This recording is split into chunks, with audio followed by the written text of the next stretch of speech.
Jadi pada kesempatan ini kami dari kelompok 2 ingin memaparkan materi yang berjudul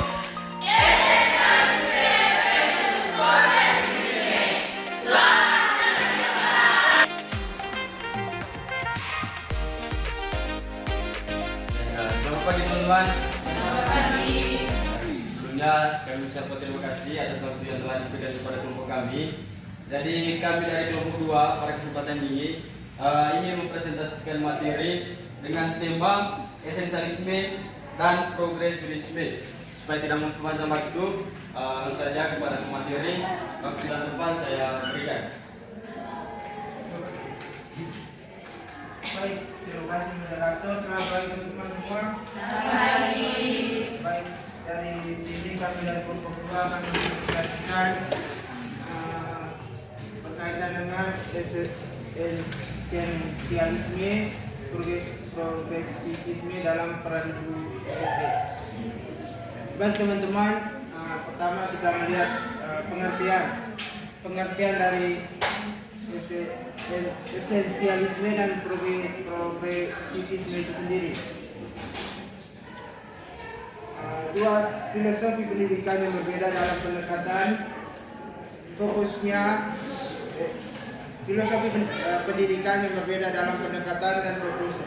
Esensialisme menekankan pada penguasaan materi dan dasar dan disiplin, sedangkan progresivisme fokus pada pengembangan dan minat dan pengalaman siswa. Yang berikut kita lihat berkaitan dengan esensialisme. Di sini kita lihat dari pengertian esensialisme itu sendiri.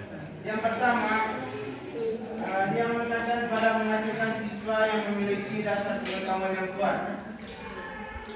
Yang berikut, meningkatkan disiplin dan tanggung jawab siswa itu sendiri. Yang berikut, memudahkan evaluasi dan hasil belajar siswa. Yang berikut, kita melihat kekurangan esensialisme itu sendiri. Yang pertama, dapat membuat siswa merasa bosan dan tidak termotivasi. Di sini kita melihat bahwa bagaimana esensialisme, siswa merasa bosan dari kekurangan esensialisme itu sendiri. Yang berikut, kekurangan memperhatikan kebutuhan dan minat individu siswa. Yang berikut, fokus pada hasil akhir bukan proses belajar. Itu kekurangan dari esensialisme itu sendiri. Yang berikut kita melihat berkaitan dengan progresivisme.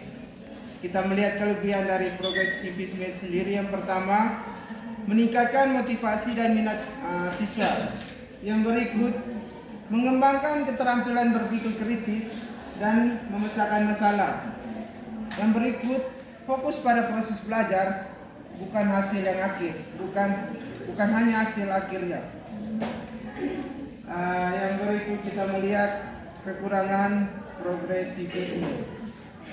Kekurangan dari progresivisme yang pertama, dapat membuat siswa merasa tidak memiliki dasar pengetahuan yang kuat. Yang berikut, kekurangan memperhatikan disiplin dan tanggung jawab siswa. Setelah itu sulit dievaluasi hasil belajarnya.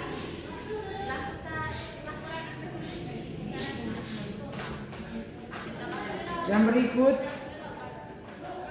evaluasi fokus pada dialektis. Untuk merancang sistem evaluasi yang adil, guru dapat menggunakan pendekatan yang dialektis, menggabungkan kelebihan esensialisme dan progresivisme itu sendiri. Berikut beberapa saran terkait dengan progresivisme dan esensialisme.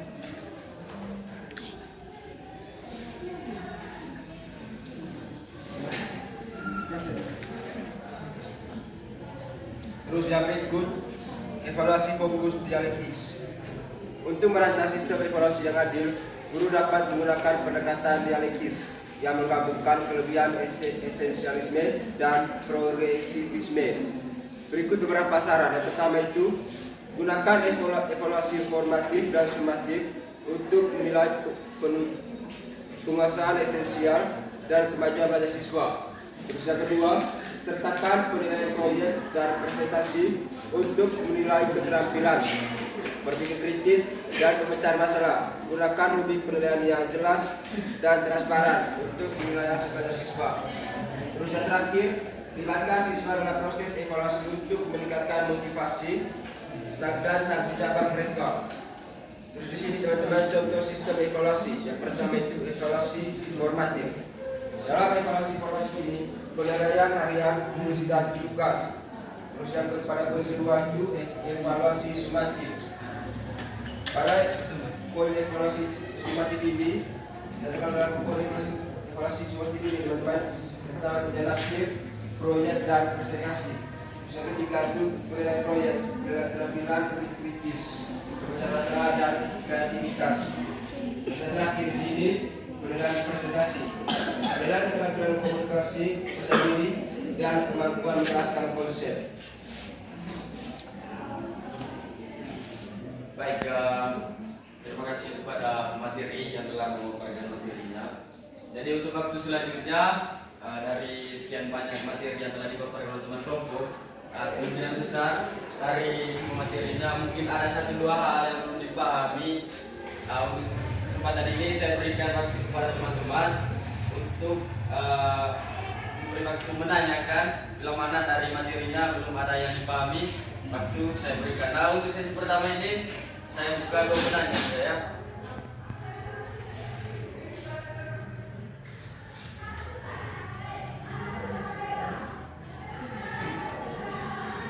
Dari teman Arlan, dari Yu dan lain.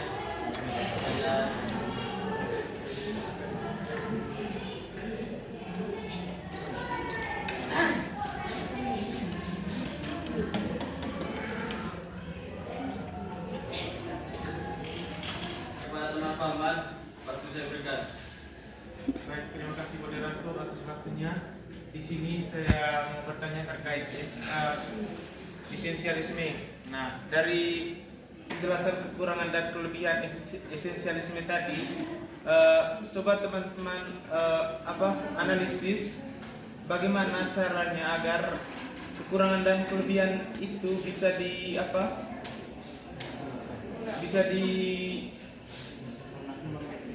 maksudnya tidak terlalu banyak merugikan. Misalkan dari kekurangannya tadi, mempertimbangkan kedua hal tersebut. Kira-kira bagaimana? Baik teman-teman, kita merangkum pertanyaan dari teman Falman. Bahwa dari bunyi pertanyaan teman Falman mengatakan bahwa menyuruh kami teman kelompok untuk menganalisis kelebihan dan kekurangan dari progresisme ini. Untuk analisis contohnya tadi di kekurangan, supaya lebih di kekurangan itu apa yang harus kami lakukan? Itu. Iya. Gitu. Baik, terima Agar kasih. tidak terlalu banyak mengalami kerugian. Ya, untuk meminimalisir supaya Meminimalisir itu maksud saya. baik, terima kasih kepada teman-teman atas pertanyaannya. Jika satu pertanyaan mungkin ada dari teman-teman yang lain.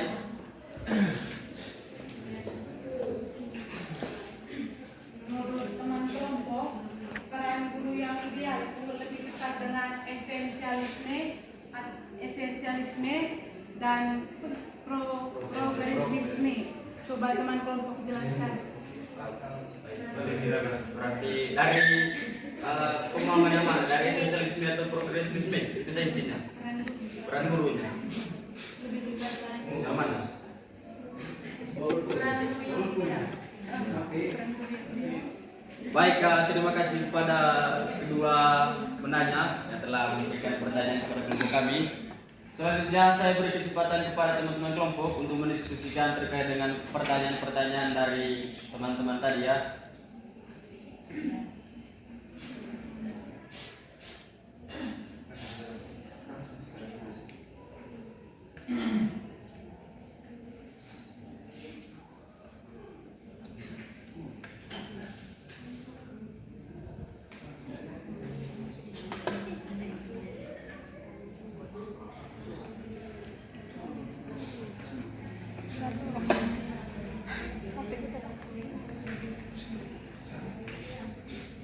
Baik, kepada teman Alfri, saya berikan waktu untuk menjawab pertanyaan.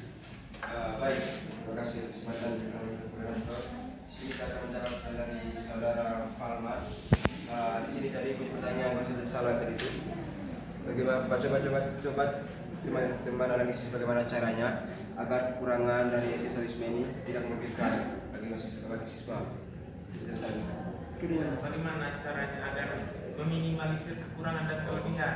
Oke, yang pertama di sini itu mengintegrasikan metode pembelajaran aktif.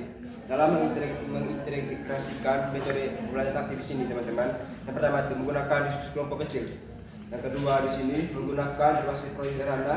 Yang ketiga itu demonstrasi, dan yang keempat itu simulasi atau permainan edukatif. Terus pada poin B di sini menerapkan diferensiasi pembelajaran. Dalam menerapkan diferensiasi pembelajaran di sini, yang pertama itu berikan tugas yang bertingkat atau scaffolding. Terus yang kedua itu gunakan lembar pelajaran berbeda sesuai kemampuan. Yang ketiga itu sediakan tidak pilihan cara siswa mengerjakan tugas. Terus pada poin yang berikut ini menyeimbangkan peran guru. Dalam menyeimbangkan peran guru di sini, guru dapat berperan sebagai fasilitator, bukan hanya pemberi informasi. Terus kedua juga sekali beri kesempatan siswa untuk menemukan sendiri konsep dan panduan. Terus yang ketiga di sini mengintegrasikan pendidikan yang berkarakter, menghargai pendapat, bersikap jujur, bersama dan disiplin positif. Terus menggunakan asesmen yang beragam. Dalam menggunakan asesmen yang beragam ini, pertama menggunakan penilaian formatif atau observasi, portofolio, dan proyek kecil. Terus tidak hanya menggunakan tes standar. Jadi bisa saya tidak ada tambahan dari Dari teman-teman mungkin ada tambahan jawaban. Kalau memang tidak ada, bagaimana untuk penanya, teman Palman, atas jawabannya? Mungkin masih ada sanggahan. Di sini saya masih bingung. Gimana tadi penjelasannya terkait kekurangan esensialisme itu?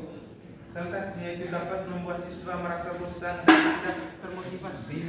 Dan dari sini saya mengambil kesimpulan, bagaimana mungkin kelebihan dari esensialisme ini menghasilkan siswa yang memiliki dasar pengetahuan yang kuat. Sementara teman kelompok tadi jelaskan bahwa kekurangan esensialisme itu dapat membuat siswa merasa bosan dan tidak termotivasi. Begitu. Oke, baik. Kalau berkaitan dengan kekurangan dari esensialisme itu, yang pada poin yang disampaikan oleh teman Farma itu, dari mana itu siswa itu cepat bosan saat pelajaran.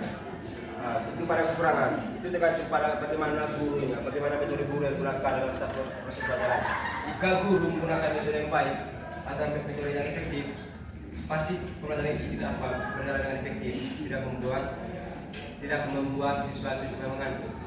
Itu makanya itu tergabung dalam bagian kekurangan dari esensialisme. Dari teman kelompok mungkin ada tambahan jawaban dari mengurusnya. Baik, terima kasih moderator. Di sini saya akan tambahkan sedikit berkaitan dengan bagaimana sanggahan dari teman Palman tadi berkaitan dengan pendekatan antara keduanya, esensialisme dan juga progresivisme ini. Bagaimana kita ketahui, esensialisme ini adalah menekankan pada penguasaan materi dan dasar disiplin. Bagaimana murid bagaimana punya kekurangan tadi, kita melihat bahwa dapat membuat siswa merasa bosan dan tidak termotivasi.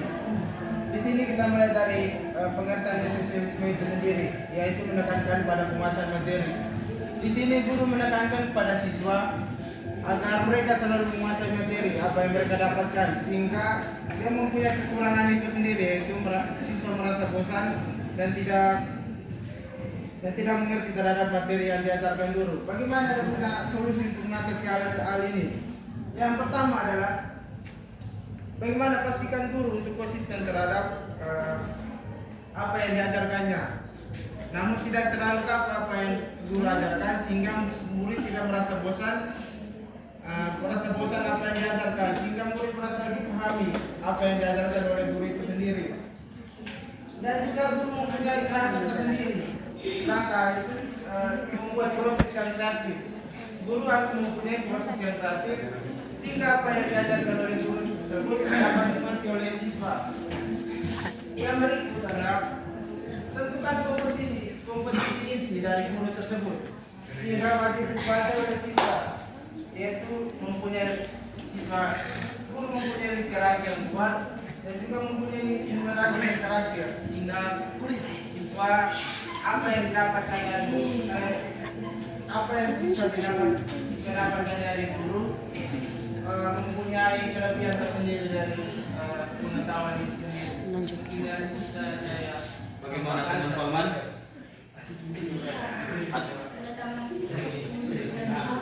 Baik, terima kasih teman Polman. Waktu selanjutnya saya berikan kepada teman kelompok, mungkin telah mendiskusikan atau mendapat jawaban terkait dengan pertanyaan kedua tadi.